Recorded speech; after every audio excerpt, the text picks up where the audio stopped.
They never tell you what happens after the battle ends. They never show you who comes to clean up when the shooting stops and the smoke clears and the screaming finally dies away. They fill your head with stories of heroes and glory and noble sacrifices for the God Emperor, but nobody talks about what happens to the bodies after the heroes are dead. Nobody mentions the people who come after, the ones who strip the cooling corpses and drag them away and make sure that nothing goes to waste. Not the equipment, not the armor, not even the flesh itself. My name is Marcus Vane, and I spent 7 years working as an Imperial salvage operative on battlefields across 12 different war zones. 7 years of walking through fields of the dead, 7 years of stripping bodies like they were nothing more than broken machinery, 7 years of watching the Imperium's great recycling machine turn human beings into resources to be cataloged and processed and consumed. This is not a story about heroes. This is not a tale of glory or honor or sacrifice. This is the truth about what happens when the propaganda stops and the real work begins, and I promise you, once you hear what I have to say, you will never think about the Imperium the same way again. The day everything changed for me started like any other day in the lower levels of Hive Tertius. I woke up in a sleeping pod that measured exactly 2 meters by 1 meter, the walls pressing close enough that I could touch both sides without extending my arms fully. The air tasted like recycled sweat and chemical cleaners, and somewhere in the distance I could hear the constant grinding of the hive's machinery, that endless background noise that never stopped, not even for a single second. 26 standard years old, no family left alive, no real prospects beyond the daily scramble for enough credits to buy synthetic protein paste from the communal dispensers. That was my life, that was my future, stretching out ahead of me like an empty corridor with no doors and no windows and no way out except death.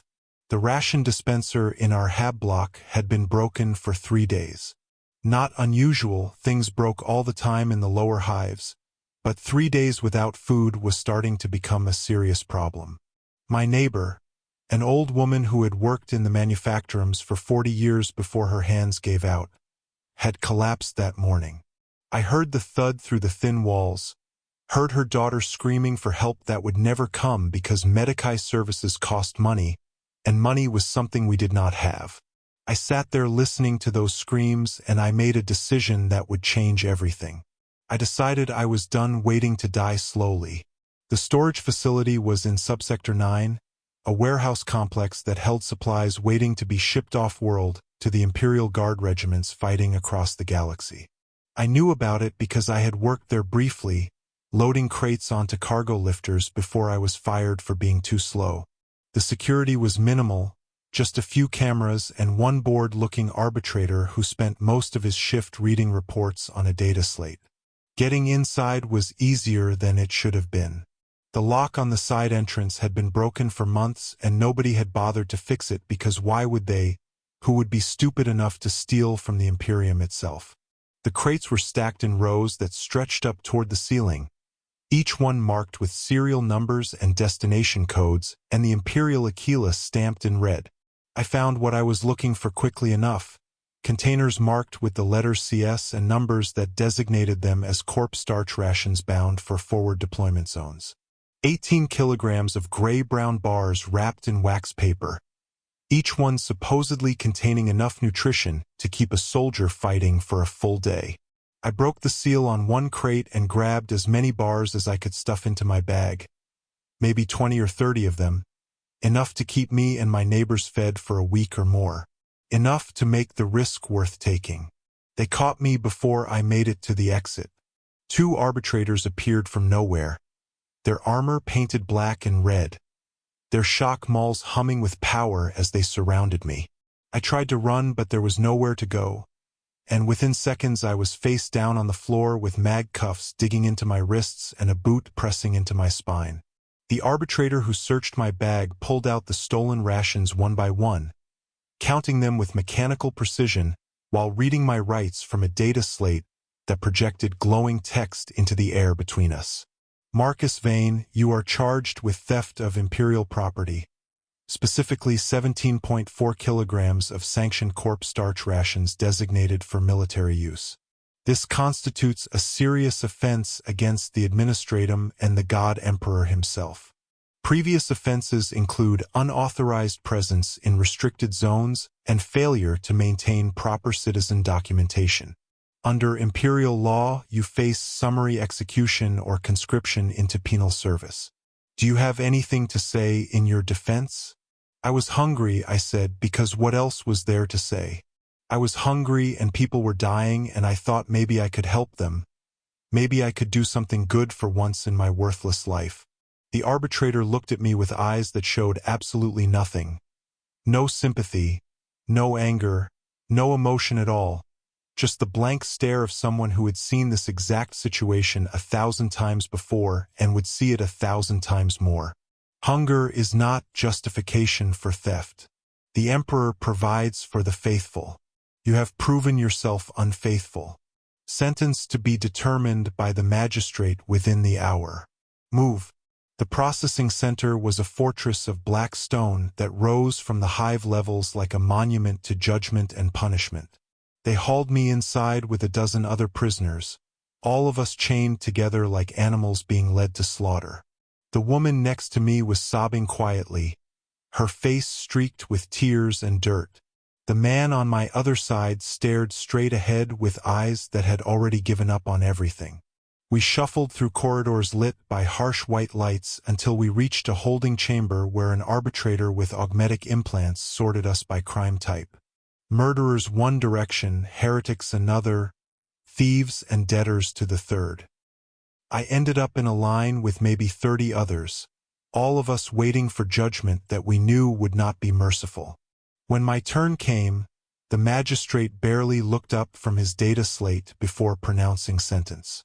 Death by lost fire or life service in the Imperial Salvage Corps. Choice is yours. Make it quickly, we have many others to process today. They said it so casually, like they were offering me tea or recaf instead of choosing between dying immediately or dying slowly while doing work that would break whatever was left of my soul. I had heard stories about salvage units. Everyone in the hives had heard the stories. They called them corpse collectors, meat haulers, the Emperor's vultures. They worked the battlefields after combat ended, stripping bodies of anything useful, dragging the remains to processing facilities where the dead would be turned into food for the living. It was said that salvage workers lasted an average of 6 months before they died from accidents or went insane from the horror or simply gave up and let their explosive collars activate. But 6 months was longer than the few seconds it would take for a lost bolt to burn through my chest. And I was not ready to die, not yet. Not when some stupid part of me still believed I might find a way to survive this. Salvage service, I said, and the magistrate made a mark on his slate without comment or acknowledgement. They stripped me in a side chamber where servitors with dead eyes removed my clothes with mechanical efficiency. Chemical sprays burned against my skin, washing away the grime of the hives, erasing whatever identity I had carried into this place. A servitor pressed a tattoo needle against my forehead, and I felt the burning sting as it marked me with numbers and designations. Salvage Unit 83 Tertius, Classification Hauler, Service Duration Life. The words appeared backwards in the servitor's polished chest plate, black letters against skin that was already swelling and turning red. The collar came last. An Adeptus Mechanicus Tech priest examined my neck with sensors that clicked and whirred, measuring dimensions with instruments that felt cold against my throat. The collar is equipped with a shaped explosive charge, he said in a voice that sounded like grinding gears. Tampering results in immediate detonation. Moving beyond prescribed operational limits results in detonation. Failure to maintain assigned work pace results in detonation. The explosive is directionally focused to minimize collateral damage while ensuring complete termination of the subject. Do you understand your situation? I understood that I was property now. I understood that my life belonged to the Imperium and they would use me until I broke and then they would process my body just like all the others. The collar locked around my neck with a sound like a vault door sealing, heavy enough that I could feel every pulse of blood pushing against the metal. A red light blinked 3 times, then turned solid green. The tech priest nodded once. Activation confirmed. Transport this unit to forward operating base Sigma 9 immediately. The Emperor protects. The transport journey took 4 days, locked in a windowless cargo hold with 40 other condemned souls. They fed us once per day through a slot in the wall, gray bars that I recognized immediately as the same corpse starch rations I had stolen. The irony burned like acid in my stomach. I had tried to steal food to help people survive, and now I was eating food made from the dead while being transported to a place where I would make more of that same food from fresh corpses.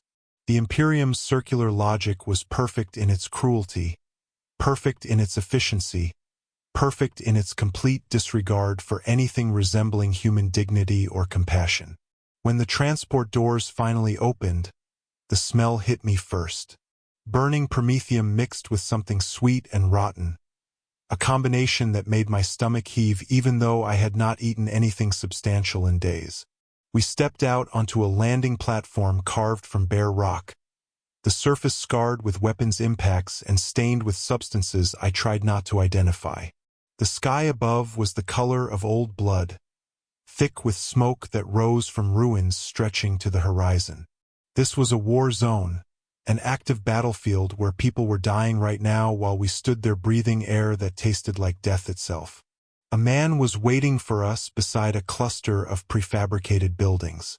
Maybe 50 years old, his face hard as carved stone, his eyes the pale gray of winter ice. He wore an officer's uniform with insignia I did not recognize and carried a bolt pistol holstered at his hip in a way that suggested intimate familiarity with killing. When he spoke, his voice cut through the background noise of distant artillery and screaming engines. I am Overseer Kalen Vrost, and you are Salvage Unit 83 Tertius. Your purpose is simple. You recover Imperial assets from combat zones and prepare them for processing. You will work 12-hour shifts. You will meet assigned quotas. You will follow orders without hesitation or question. If you fail these requirements, your collar will activate. If you attempt to flee, your collar will activate. The blast radius is precisely 0 meters, meaning your death will be instant and your failure will not endanger the mission. The Emperor wastes nothing, not even criminals like you. Follow me. He led us through the forward operating base past rows of vehicles I had only seen in propaganda broadcasts. Mobile grinding units, massive tracked machines with intake hoppers and processing drums visible through armored viewports. Supply haulers loaded with equipment and ammunition. Medical stations where servitors tended wounded soldiers whose screams echoed despite thick walls meant to contain them. Everything moved with brutal precision, every meter of space utilized, every person and machine serving a purpose in the vast machinery of Imperial logistics. Our barracks had once housed regular Imperial Guard units. The walls still showed faded regimental insignia and motivational slogans about duty and sacrifice. Vrost gestured us inside without ceremony. Bunks are assigned by arrival order. Equipment has been distributed to your lockers. You have 2 hours to prepare yourselves before first deployment. Pray if you think it helps. Sleep if you can. Say goodbye to whoever you were before because that person no longer exists. The only thing that matters now is the work. Dismissed. I found a bunk near the middle of the room and opened the locker at its foot. Inside were items that made my blood run cold. A heavy canvas collection sack with reinforced straps. A rebreather mask to filter out the worst of the battlefield stench. Thick gloves made from synthetic materials. A body hook, a long pole with a curved metal end worn smooth from repeated use. A small device marked as an auto-tagger for recording serial numbers. And at the bottom, a thin booklet bound in red synthetic leather with gold lettering that read the Salvager's Manual, Emperor's Grace Edition. I opened the manual to the first page and read words that would haunt me for years to come. The Salvager's Creed. The Emperor wastes nothing. Every boot, every weapon, every power cell has value. The dead serve him still through their sacrifice. We are the harvesters of this sacrifice. We are the bridge between death and continued service. Blessed are the salvagers, for they ensure no Imperial asset is lost. Blessed are the dead, for they serve even in ending. Blessed is the Emperor who has given us this holy duty. I closed the book, feeling something break inside my chest. This was real. This was actually happening. I was going to spend however long I survived walking through battlefields and stripping corpses like they were nothing more than containers for useful materials. The propaganda language in the manual tried to make it sound noble, tried to frame this horror as holy duty, but I could see through the words to the truth beneath. This was punishment disguised as service, damnation dressed up as purpose. A man sat down on the bunk next to mine, older than most of the others, his arms covered in scars and his neck marked with tattoos that suggested a violent past. "Name's Harkon," he said without looking at me. "Been doing this for 9 years. Lost 4 fingers to a live grenade, 3 toes to frostbite, and most of my humanity somewhere along the way. You look like you might throw up. Better do it now instead of out there." "How do you survive this?" I asked, genuinely wanting to know. 9 years seemed impossible. An eternity of walking through corpse fields and processing the dead. Harkon examined his damaged hand with clinical detachment. "Rules. You follow the rules precisely and maybe you survive.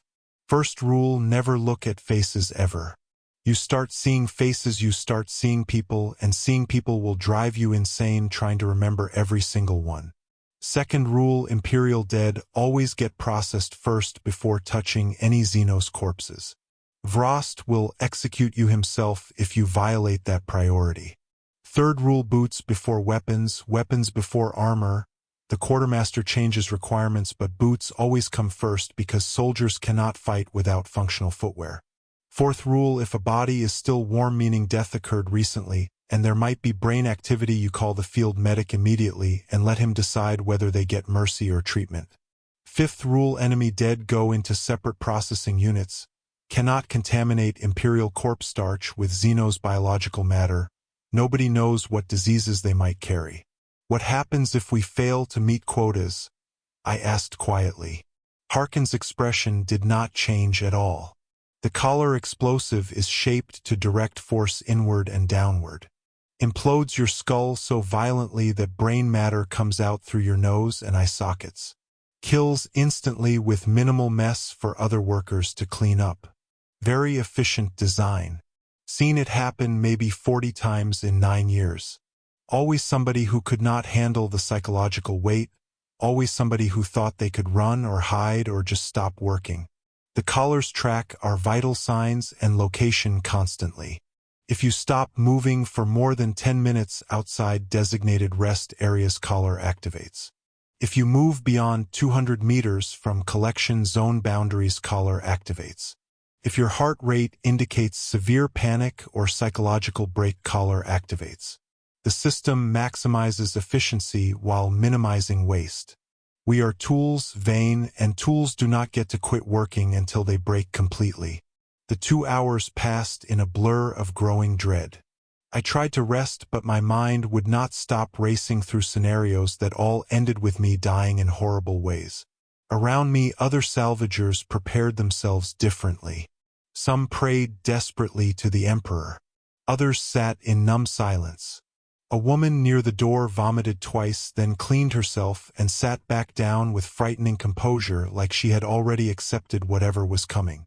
When Overseer Vrost returned with armed guards and tech priests carrying data slates, we assembled outside with our equipment hanging from our bodies like the tools of some nightmarish trade. Vrost stood before us, illuminated by the red light of the burning sky, and began speaking in a voice that carried absolute authority. Battlefield 12 Sigma is a refinery complex 30 kilometers northwest of this position. The Cadian 204th launched an assault against Orc positions 20 hours ago. The assault succeeded with estimated Imperial casualties between 900 and 1,000 killed in action. Estimated enemy casualties include 600 orc boys plus various support creatures. Your task is to process the entire battlefield, recover all Imperial assets, catalog enemy equipment for Mechanicus evaluation, and prepare bodies for grinding operations. You have 10 hours to complete this assignment. Servo skulls will monitor your progress continuously. Failure to meet quota standards results in collar activation. Questions? Nobody spoke. What questions could possibly matter at this point? Excellent. Load into transports. The Emperor protects. Begin operations. The transport to Battlefield 12 Sigma was a Chimera armored carrier, its interior stripped to bare metal benches and harness points. We rode in silence as the vehicle bounced across terrain destroyed by warfare, the sound of the engine mixing with distant explosions and weapons fire that never seemed to stop. Through a small viewport I watched landscape roll past, a vision of hell made real. Cratered earth, burned structures, twisted vehicle wrecks, and ash falling like gray snow over everything. When the Chimera stopped and the rear ramp lowered, the smell that poured in was 1,000 times worse than what I had experienced at the base. Sweet rotting chemical all at once, so thick I could taste it through my rebreather. Burning promethium and copper blood and something else, something fundamentally wrong that my brain refused to identify but my stomach recognized immediately. Harkon pushed me forward with his elbow. Move, boy, standing still just makes it worse. Trust me on this. I stepped down onto the battlefield, and in that moment I understood that who I had been was truly dead forever, and what remained was something else entirely. Something hollow and broken and permanently changed. The battlefield stretched for over a kilometer in every direction. Bodies lay scattered everywhere like discarded toys, some intact, others torn apart by forces that should not exist in any sane universe. I saw a guardsman missing his entire lower body, his torso propped against rubble, his face frozen in an expression I could not read. I saw another soldier burned so completely I could not determine gender. Their uniform melted into their flesh in ways that made my vision blur. I saw a crater filled with bloody water and pieces of people, the surface reflecting the red sky in a perfect mirror of damnation. And everywhere among the dead were the materials of war. Lost guns and power packs, armor pieces, helmets and boots, ammunition and grenades, knives and tools, dog tags hanging from necks that would never breathe again. Overseer Vrost stood at the collection zone edge with a servo skull hovering at his shoulder. He gestured toward the field of corpses with a casual sweep of his hand like he was showing us a garden instead of a graveyard. Begin processing operations. Standard priority protocols. Work in assigned pairs. Signal collection servitors when your sacks are full. The Emperor watches. Prove yourselves worthy of his mercy. I moved forward with Harkon at my side. Boots squelching in mud I desperately tried not to think about. The veteran approached the nearest body with casual efficiency that came from having done this thousands of times before. It was a young man wearing Cadian regimental colors, his left leg gone at the hip, his face pale beneath dirt and blood. Harkon knelt and began working immediately. Boots unlaced with care, armor unfastened and folded precisely, lost gun checked for functionality, power packs removed, ammunition collected, personal effects cataloged, dog tags removed with something almost resembling reverence despite the brutal efficiency of everything else. Your turn, Harkon said, nodding toward another corpse nearby. Remember the rules. Do not look at the face no matter what. The body was a woman maybe 30 years old with dark hair matted with blood. She had been shot through the chest, lost fire burning a hole through armor and flesh beneath. I could see the wound edges blackened and cauterized, could smell cooked meat that reminded me of protein rations from the hive. My hands shook as I reached for her boots, fingers clumsy with horror. I tried not to look at her face, but it was impossible not to see it in peripheral vision. Impossible not to notice her eyes still open, staring at the bloody sky with an expression that might have been peaceful in different circumstances. I wondered who she had been before this. I wondered if she had family somewhere waiting for news that would never come in the form they hoped. I wondered if pieces of her were already being processed into rations that would feed the next wave of soldiers who would die in the next battle on the next world, in a cycle that would never end until the Imperium itself finally collapsed under the weight of its own grinding machinery. The boots came off with difficulty, laces stuck with dried blood. I placed them in my sack and moved to her armor, unfastening straps and pulling it away. Her uniform underneath was soaked through, but the armor itself was mostly intact, salvageable for reissue. The lost gun lay nearby, half buried in mud. I pulled it free and checked it as Harkon had shown me. Saw the power indicator glow amber, indicating functional status. Into the sack. Power packs next, 4 of them clipped to her belt. Combat knife with blade etched with prayers I did not read. Dog tags.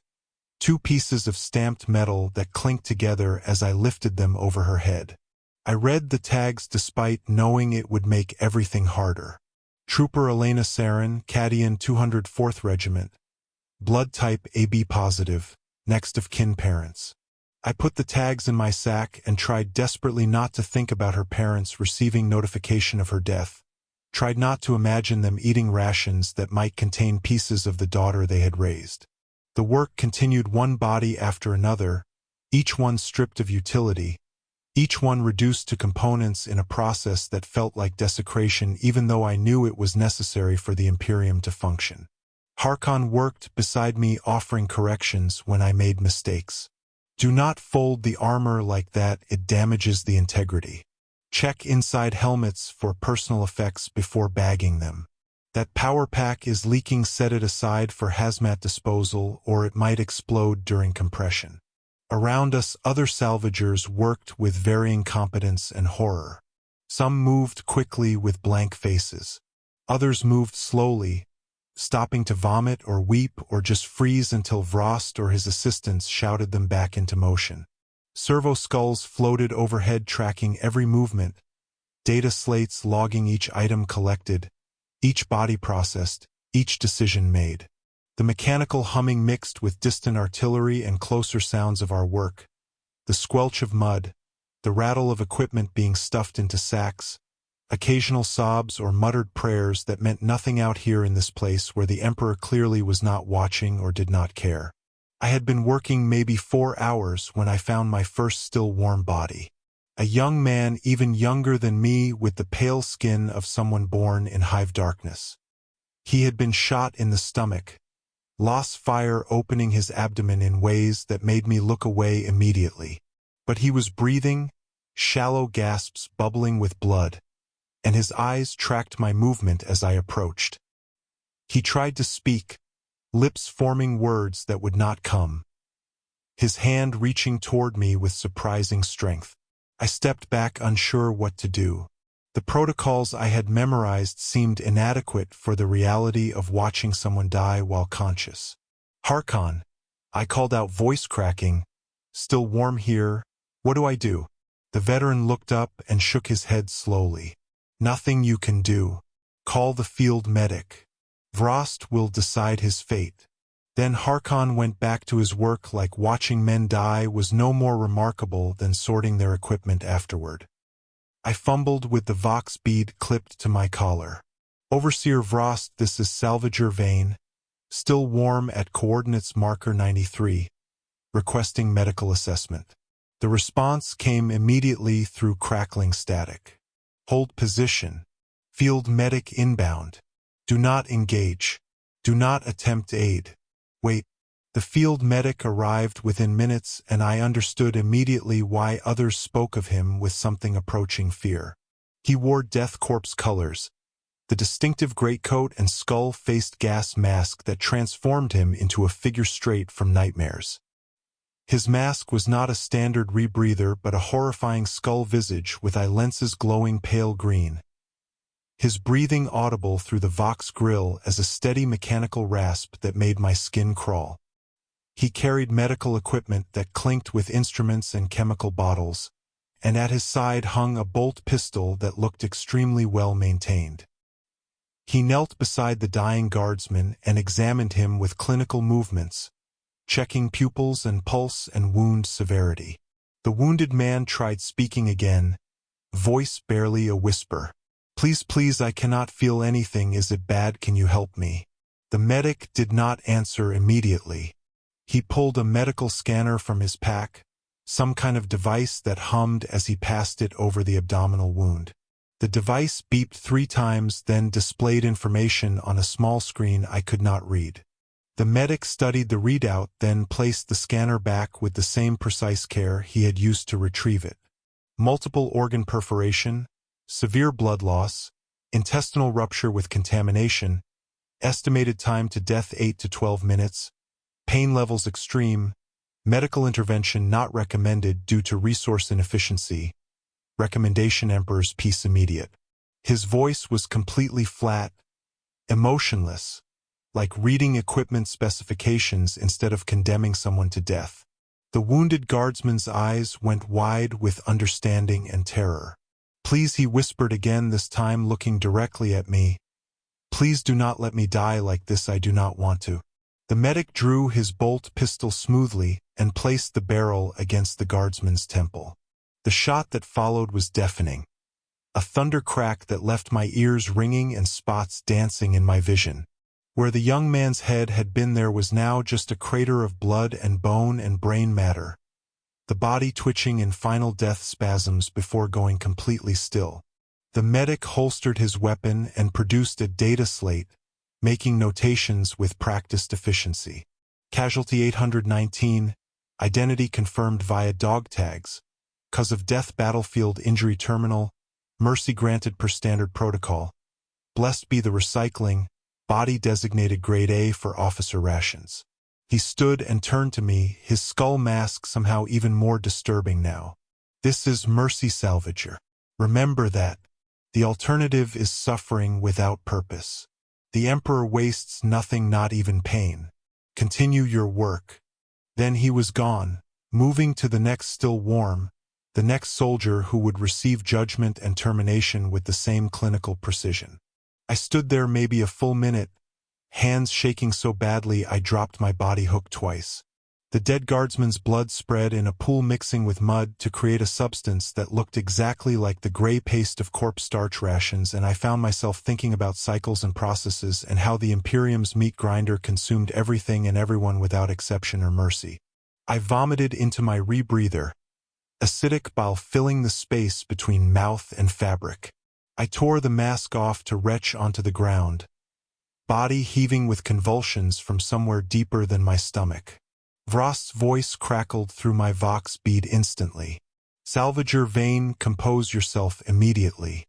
The contents of your stomach are Imperial property. Clean yourself and return to work.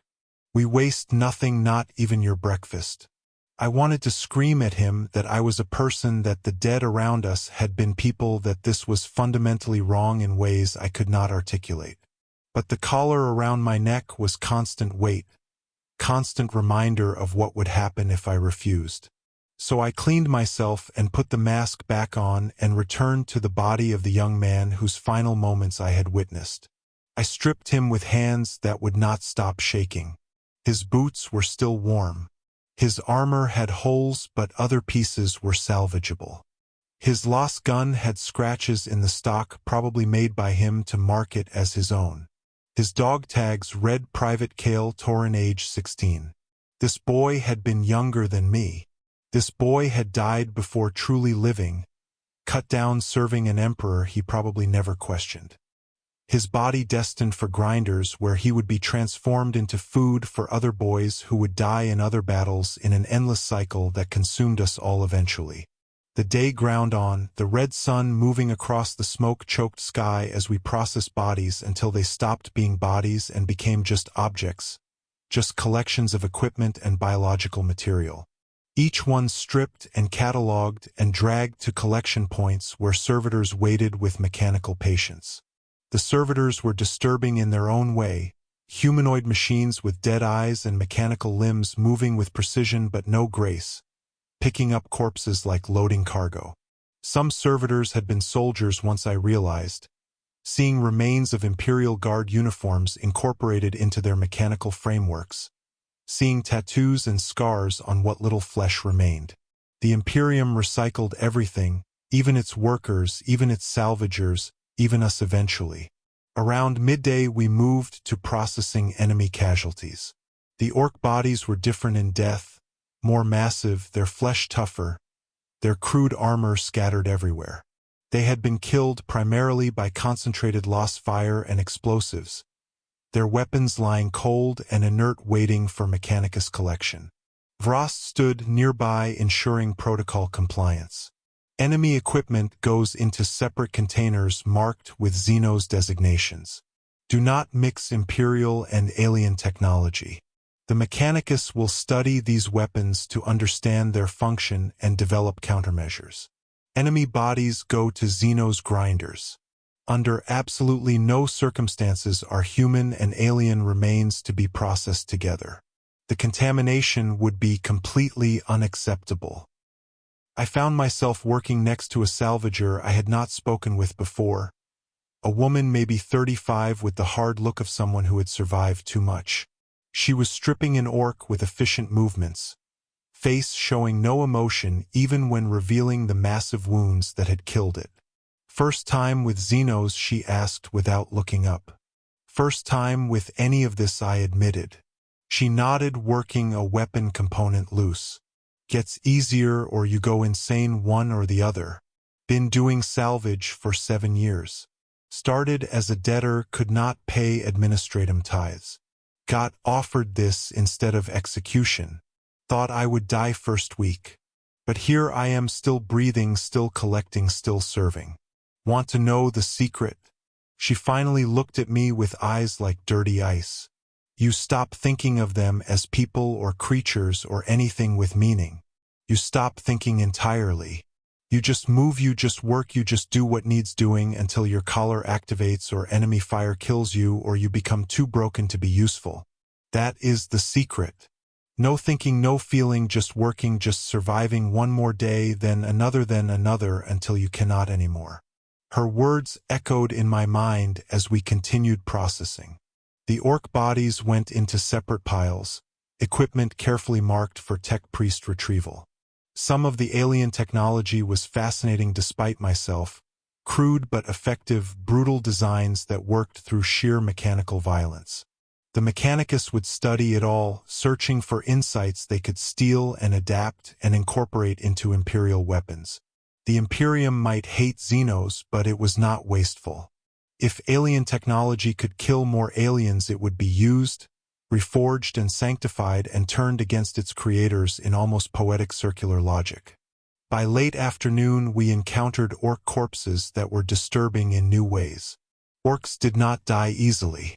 Even with bodies torn apart by artillery or burned by flammers or shot through vital areas, parts of them kept twitching in ways suggesting they were not entirely dead. Vrost ordered his guards to burn every orc corpse with flammers before we approached them, cooking them in their armor until movement stopped completely, until we could be certain they would not suddenly revive and kill unwary salvagers. The smell of burning orc flesh was different from burning human flesh, more fungal, more like rotting mushrooms left too long in darkness. It made me gag despite the rebreather, made me wish my sense of smell would just stop functioning. The collection servitors handling orc bodies were heavily armored with industrial cutting tools and heavy lifters to manage the massive weight. They worked with mechanical precision, dismembering corpses into pieces small enough for processing, chainsaw attachments screaming as they cut through green flesh and thick bone. I watched one servitor dismantle an orc that must have stood over 3 meters tall in life, its body covered in scars suggesting many battles survived before this final one. The servitor showed no hesitation, no recognition that this had been a living creature, however monstrous. Just another task to complete with maximum efficiency. As the sun set, turning the sky from red to purple to black, We finished collection operations and assembled for transport. I counted salvagers and realized we had started with 42 people that morning and now there were only 37. 5 collars had activated during the day. 5 people who either tried fleeing or suffered mental breaks or simply stopped working until the collars judged them failures. I had not witnessed their deaths, too focused on my own survival. But I could see the gaps in our formation now, empty spaces where people had stood hours before. Vrost counted us with clinical precision, data slate tracking performance. Acceptable results for initial deployment. Quota met 916 Imperial dead processed, 623 orcs. Total battlefield recovery 94%. 5 salvager failures, 37 survivors. Emperor be praised. He said it like a prayer, like a benediction, and perhaps in his mind that was exactly what it was. The transport back was silent except for engine noise and occasional sobs from salvagers whose psychological defenses had finally cracked. I sat with hands on knees, mind blank with exhaustion and horror, understanding now why that woman had said the secret was to stop thinking. Thinking about what we had done, what we would do again tomorrow and every day after, was a path straight to madness. Better to be empty, hollow, just a function performing designated tasks without consciousness or conscience or anything making us human. That night in the barracks, Harkon found me sitting on my bunk staring at nothing. He sat beside me without invitation, scarred hands resting on his knees, eyes focused on the far wall. "You did acceptable work today," he said quietly. "Better than most first-timers.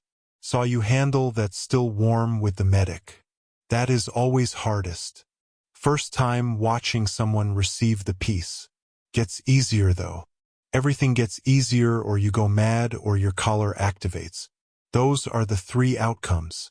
He paused, then reached into his pocket, producing something small and worn. A piece of metal roughly circular with words etched into the surface barely readable in dim light. "Prayer token," he explained.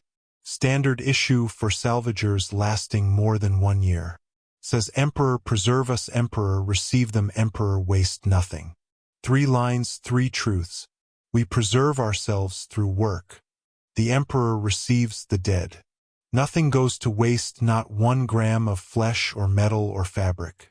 He placed the token in my hand, closing my fingers around it. "Keep this.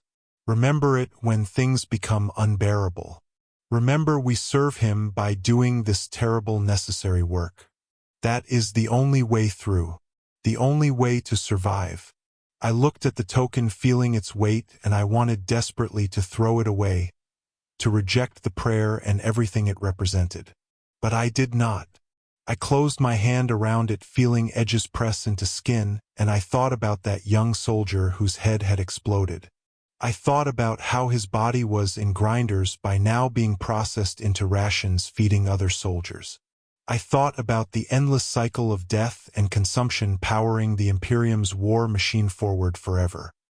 The Emperor wastes nothing. Not the dead, not their equipment, not their flesh. Not even me, not even my horror, not even my despair. All of it was fuel for the machine. All would be consumed and recycled and used until nothing remained. The days afterward blurred into waking nightmare where time lost meaning and death became routine. We deployed to battlefields with different names but identical appearance, processing casualties from engagements against orcs, Tau chaos cultists, and once horrifyingly tyrannid creatures whose bodies dissolved into acid even as we tried collecting them. Each day we filled sacks with equipment stripped from corpses. Each night we returned trying to sleep despite dreams filled with faces I had promised not to look at but seen anyway. Bodies I had promised to think of as just meat but remembered as people. The woman's prediction proved accurate. It got easier or I went mad, perhaps both simultaneously. By 4th month I was promoted to sorter, working at collection points where bodies were brought for categorization before grinding. My job was evaluating each corpse and assigning grade based on condition and mass. Grade A bodies went to priority grinders producing rations for officers and specialized units. Grade B went to standard corpse starch production. Grade C, bodies too damaged or contaminated, went to chemical reclamation where they would be broken into components for fertilizer or industrial lubricants or other products I refused to contemplate. I wore a mask now, not just rebreather but full skull-faced mask like the field medic wore. It was meant to intimidate, to remind everyone that death was always present, always watching, always waiting. It accomplished that purpose extremely well. The work became mechanical automatic. Each body rolled past on conveyor and I examined it with trained eyes, evaluating condition in seconds. Male, approximately 70 kilograms, lost fire wounds across torso, exsanguination, terminal body, mostly intact, grade A, blessed be the recycling. Female, approximately 55 kilograms, missing limbs, extensive burn damage, body mass insufficient, grade B, blessed be the recycling. Unknown gender, approximately 30 kilograms, recovered, severe fragmentation, heavy contamination, grade C, blessed be the recycling. 40 bodies per hour, 8 hours per shift, 320 bodies daily. I marked each with spray-painted designation and sent them to grinders. I did not think about who they had been or who loved them or whether they died well. I just processed them, cataloged them, transformed them from people into resources with efficiency that would make the administratum proud. The grinders themselves were nightmares of industrial design. I worked near them constantly now, close enough to see entire processes from beginning to end. Bodies went into intake hoppers, whole corpses dropped into mechanisms resembling vast metal mouths. Hoppers fed into grinding drums, massive cylinders lined with blades and crushing plates rotating with relentless patience, breaking flesh and bone and everything else. Through armored glass you could watch transformation, see bodies become chunks, become pieces, become paste, mechanical and inevitable. Chemical additives sprayed into drums at precise intervals, breaking down cellular structure, sterilizing contaminants, adding flavoring, supposedly making final product more palatable, though from what soldiers said those additives failed completely. Paste emerging from the other end was gray-green, thick as tar, processed through filtration, removing bone fragments and metal and anything making it inedible.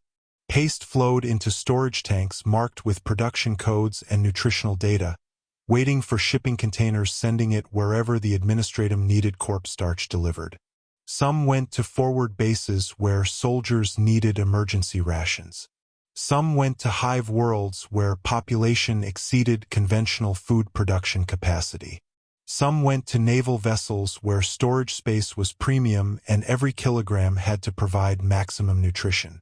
The system was brilliantly efficient, turning death into sustenance, ensuring Imperial soldiers always had something to eat, even if that something was flesh of fallen comrades. The Emperor wastes nothing, not even the dead. I worked night shift once, watching as bodies from particularly brutal engagement against World Eaters, Chaos Space Marines, were processed. These bodies were different, damaged in ways regular casualties were not. World Eaters did not just kill. They butchered, chain weapons tearing through armor and flesh with savage enthusiasm beyond tactical necessity. Many bodies coming through were missing heads taken as trophies. Many more were so mangled they barely qualified as grade C, going straight to chemical reclamation because insufficient intact tissue existed worth grinding. I processed them individually, spray painting designations, finding myself wondering about the Chaos Marines who killed these soldiers, warriors who had once been loyal servants now serving darker powers. Did they eat enemies? Did they process their dead usefully? Or did they let bodies rot, wasting resources for whatever mad gods they worshipped? Harkon died in 6th month. We were deployed to battlefield not fully cleared, artillery still falling irregularly as engineers destroyed enemy fortifications. Shell landed too close to our collection point, blast tearing through 4 salvagers, instantly killing them and wounding 6 others. Harkon took shrapnel to chest and throat, metal fragments cutting through rebreather and severing his trachea. He drowned in his own blood before the medic reached him, hand clutching prayer token he had carried 9 years. I watched him die, watched light leave his eyes, and felt nothing. Not grief, not anger, not sadness. Just emptiness, hollow space where emotions should exist. They processed his body that same day. Grade B because shrapnel damaged too much tissue for Grade A classification. I sorted him myself, spraying designation onto his chest while blood was still wet, thinking about the prayer he taught me. Emperor preserve us, Emperor receive them, Emperor waste nothing. Overseer Vrost called me to his office 2 days after Harkin's death. Office was small room in prefab structure, walls covered with charts tracking casualty rates and recovery percentages and grinding production quotas. Vrost sat behind desk made from shipping crate, hands folded, face showing no more emotion than skull masks we wore working. Salvager Vane, you have been with Unit 83 for 6 months. Your performance has been exemplary. 98% efficiency, rating 0 disciplinary incidents, consistent quota achievement. The Administratum has authorized your promotion to senior position. Effective immediately, you are designated unit supervisor. You will oversee new salvagers, train them in proper procedures, ensure their performance meets standards. This promotion includes increased ration allocation and reduced collar sensitivity. Do you accept? I stood at attention, hands at sides, realizing I had already accepted without needing to speak. What choice existed? What choice had ever existed from the moment they locked collar around my neck and told me serve or die? I accept, Overseer Vrost. He nodded, making notation on data slate. Excellent. Your first assignment, Unit 97 Tertius, arrives tomorrow from penal processing on Morgoth Prime. 38 new salvagers. You will indoctrinate them. You will teach them rules. You will ensure they understand this work, horrible as it is necessary, that we serve the Emperor by doing this work, that alternative to service is death and death without purpose is waste. Understood? Yes, Overseer. Good. Dismissed. I trained them exactly as Harkon had trained me, with efficiency and brutality and just enough honesty, making them understand what they were becoming.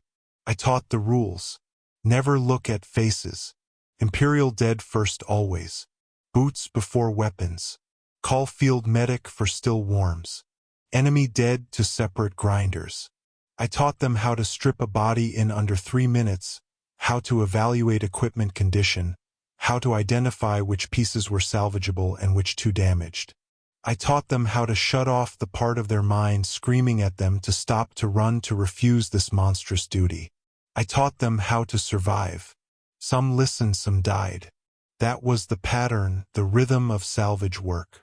Every month brought new recruits, and every month took some old ones through collar activation or battlefield accidents or psychological collapse. I survived. Weeks became months, became years, and somewhere along the way I stopped counting. I stopped remembering who I had been before the collar, stopped thinking about my old life in the hives or anything existing outside endless cycle of collection and processing and grinding.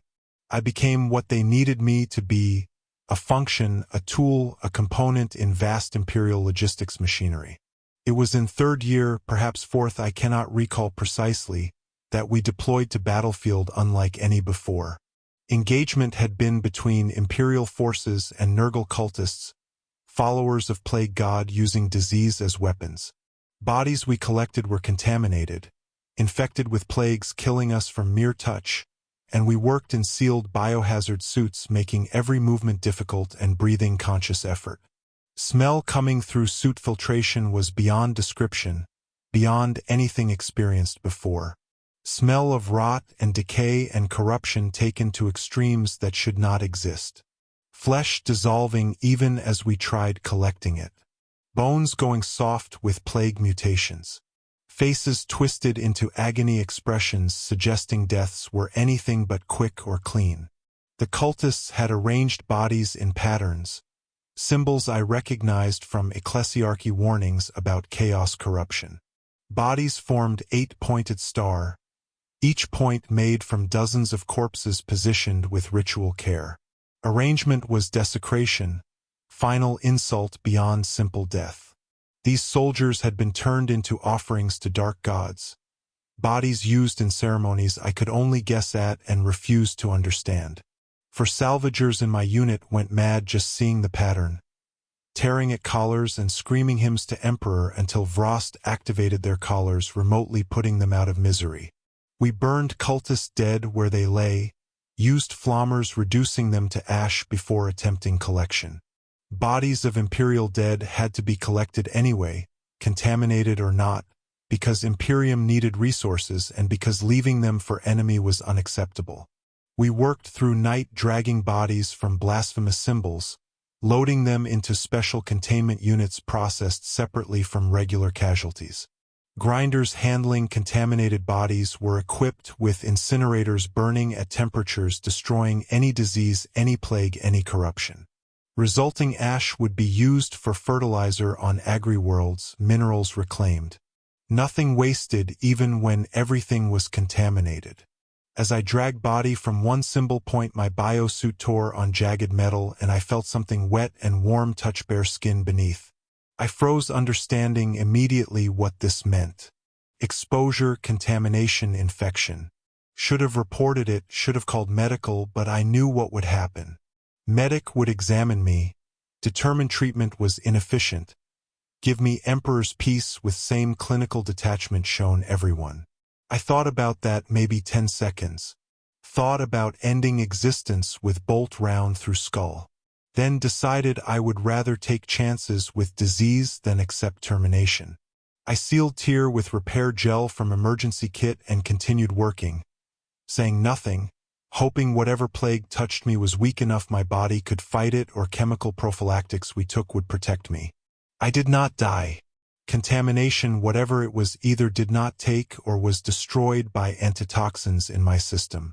But something changed in me that night.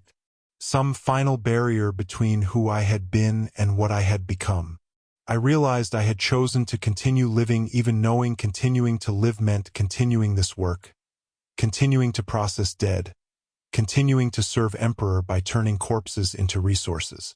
I had chosen this not because of collar, not because of fear, but because some part of me had accepted this was my purpose, now my role in vast Imperial machinery. I was salvager. I was processor of dead. I was bridge between death and utility. And that bridge was necessary, however horrible, however soul-crushing, however monstrous it seemed. By fifth year I had become what Harkon was when I first met him. Veteran, survivor, someone training new recruits and watching them die and training replacements without emotion or attachment.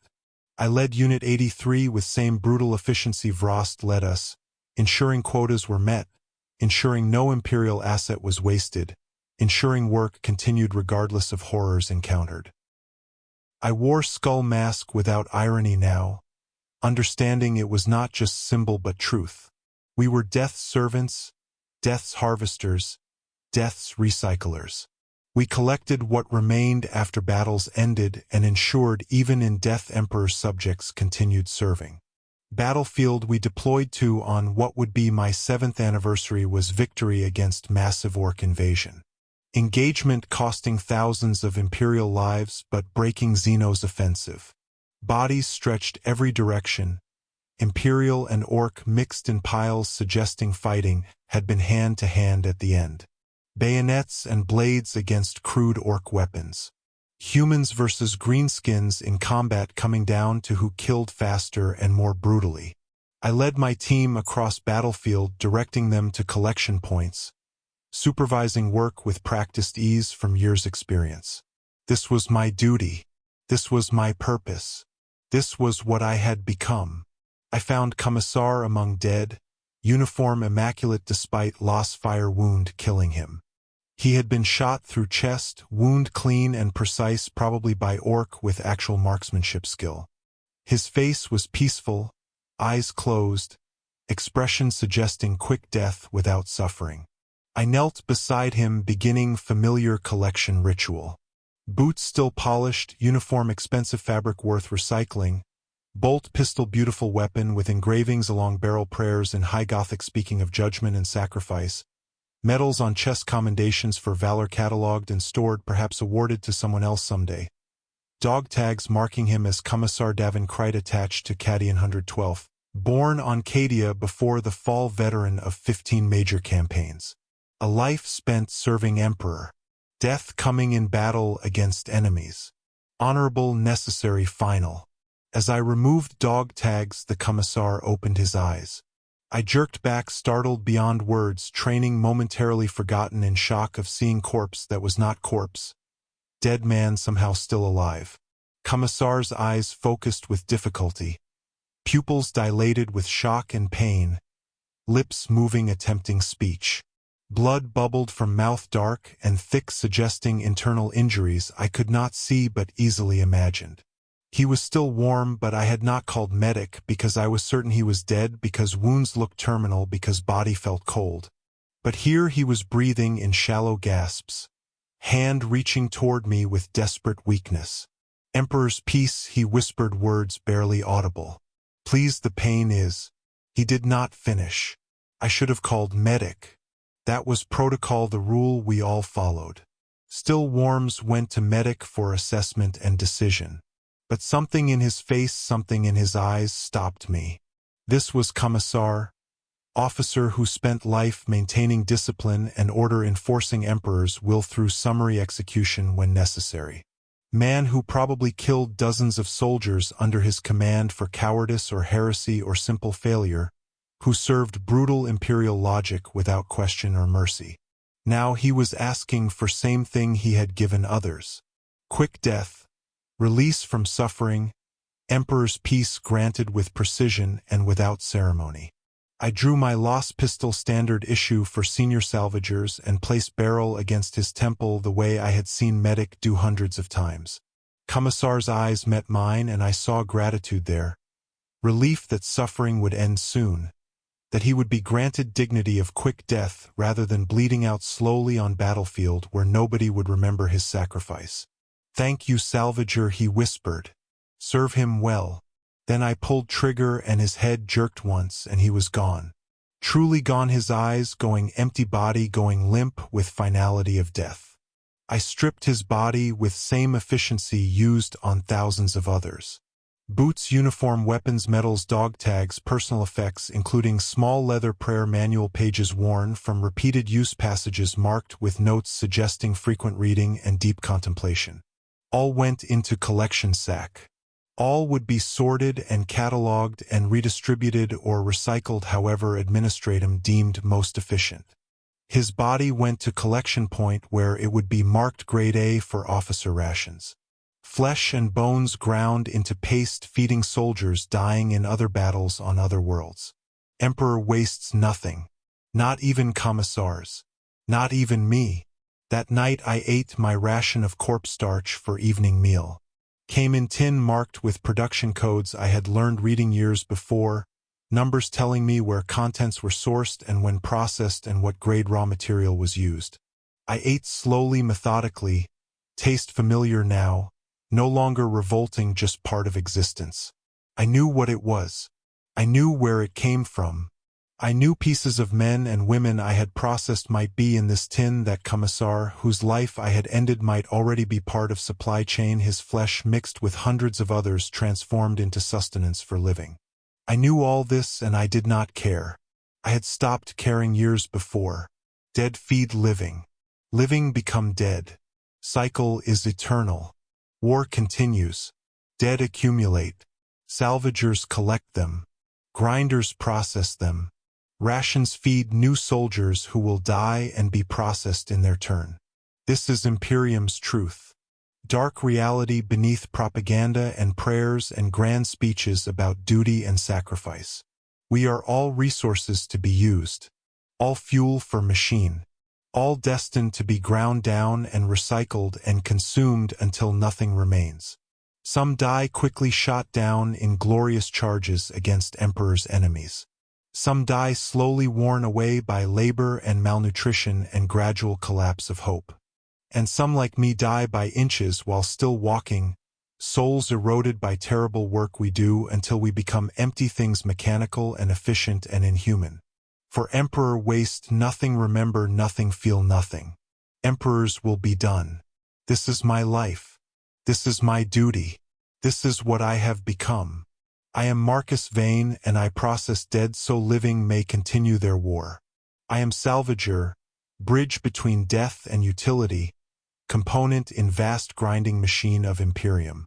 I serve until collar activates or stray shell kills me, or I simply wear out and become too broken to be useful. And when that day comes, I will be processed like all others. Body stripped of equipment, flesh ground into paste, bones turned into fertilizer. Nothing wasted, nothing mourned, nothing remembered. Emperor protects Emperor, provides Emperor, wastes nothing. Blessed are salvagers, for we ensure his will is done. Blessed are dead, for they continue serving. Blessed am I, for I have found my purpose in darkness. This is my testimony. This is my truth. This is the horrible reality of battlefield salvage operations in grim darkness of far future, where there is only war, only death, and only endless grinding imperial machinery consuming all in its path.